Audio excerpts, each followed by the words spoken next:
Very good evening friends, clients and viewers. আমি স্মিতা শাস্ত্রী। আমি আজকে চলে এসেছি কর্কট রাশি মানে ক্যান্সার জোডিয়াক সাইনের লাভ লাইফ প্রেডিকশন নিয়ে ভ্যালেন্টাইন্স উইক এবং ভ্যালেন্টাইন্স মান্থের জন্য। ঠিক আছে, তো ফার্স্টেই বলি যে ক্যান্সার জোডিয়াক সাইনের কি এনার্জি।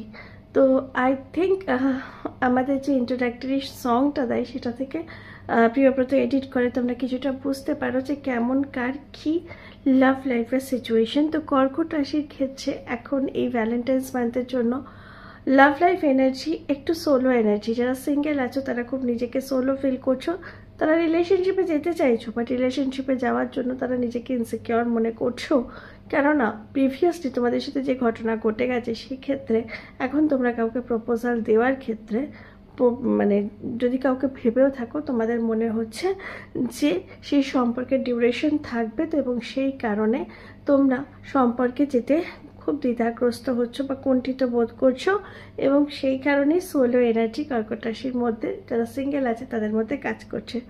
যারা রিলেশনশিপে আছে ক্যান্সার জোডিয়াক সাইন মানে কর্কট রাশির ক্ষেত্রে যারা সম্পর্কে আছে, সম্পর্কের দায়িত্ব কর্তব্য রেসপন্সিবিলিটি সব কিছুই করছে, কিন্তু পার্টনারের কাছ থেকে যা নর্মাল এক্সপেকটেশন একটা সম্পর্কে থাকতে গেলে সেটা কিন্তু হতেও পারে এখন কর্কট রাশির লাভ লাইফে সেটা হচ্ছে না। মানে সে সেই শেড বা সেই ফ্লেভার তার রিলেশনশিপে পাচ্ছে না, এবং সেই কারণে সম্পর্কের দূরত্বে দেখতে পাওয়া যাচ্ছে। এবং সেক্ষেত্রে কিছু কিছু রিলেশনশিপের মধ্যে লাভ রিলেশনশিপের মধ্যে থার্ড পার্টি এন্ট্রি হতেও দেখতে পাওয়া যাচ্ছে, যেটা কিনা খুব একটা এক্সপেক্টেড নয়।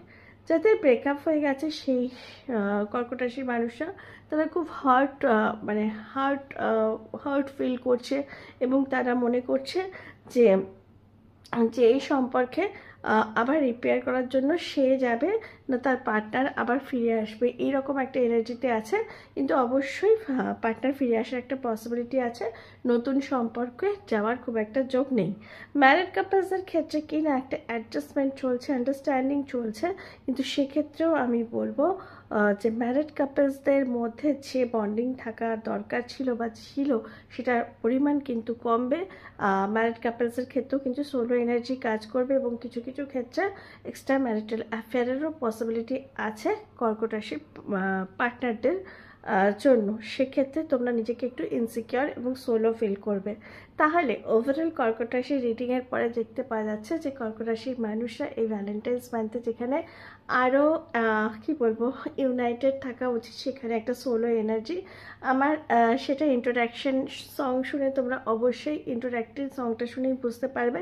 কিন্তু তাও বলবো চেষ্টার বিরাম নেই, তোমরা সম্পর্কের উপর ততটাই কাজ করো এবং সম্পর্কে অতটাই ইনভলভ থাকো নিজেদের কাজকর্মের পরে, প্রফেশনের পরে, যাতে সেই সম্পর্ক যতই ডেস্টিনি ওয়াইজ বাধা বা বিপত্তি থাকুক কিন্তু তোমাদের চেষ্টা অনুযায়ী সেটা সফল হয় এই ভ্যালেন্টাইন্স মান্থ এবং এই ভ্যালেন্টাইন্স উইকে।